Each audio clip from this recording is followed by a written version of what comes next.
Senator Bill Hagerty joins me now. So who's right and who's wrong on this, Senator? Well, I certainly side with President Trump on this one because I've seen it myself.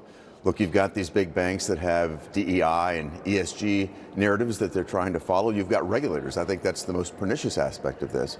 You've got regulators here in Washington, bank supervisors, that don't have to put out a written warning. What they have to do is suggest that perhaps there's some reputational risk associated with a particular entity or a particular customer. Even Barron Trump has had difficulty getting a bank account.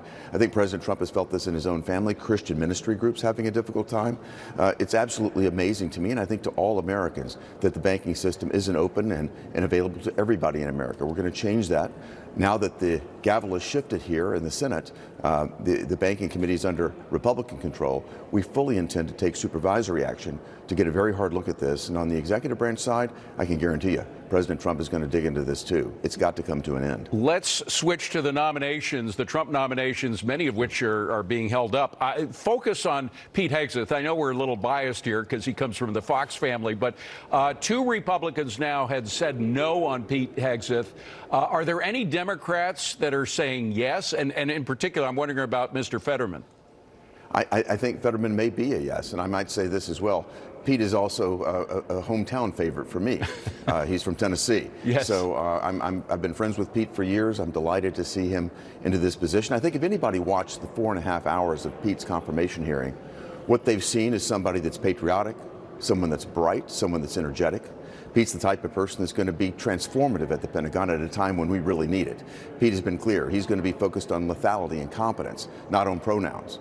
And he's going to be the type of person that inspires, that helps us recruit and retain the type of military personnel that we need. We're at a great deficit right now. That's about to change when Pete Hegseth becomes our next Secretary of Defense. And because he was for so long a grunt on the front lines working with enlisted men, he knows what recruits want. He knows what recruits need, and more to the point, he knows how to change the Defense Department to get more of them.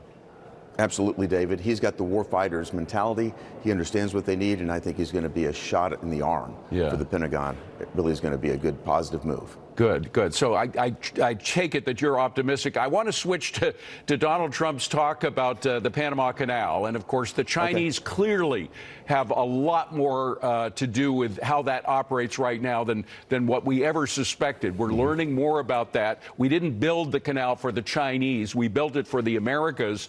And that was part of the deal when we agreed to give it over to the Panamanian government. If the Chinese are running it right now, shouldn't we have the power to stop them from doing so? Well, David, as you well know, Chinese entities have contracts and operate on both ends of the Panama Canal. I don't think Jimmy Carter ever anticipated this when he gave the Panama Canal away. This is a strategic asset that was built with American dollars and American lives, frankly. And it's something that we need to take very seriously. President Trump clearly is. I've negotiated with President Trump in the past. When I was U.S. Ambassador to Japan, he delivered the U.S.-Japan trade agreement, the U.S.-Japan digital trade agreement. I was deeply involved in those negotiations, and one of the things I know for sure is you don't get ahead of the president. Senator, we got to run. I have to ask you, are we going to get a one big, beautiful reconciliation bill? Just one with taxes and border in it?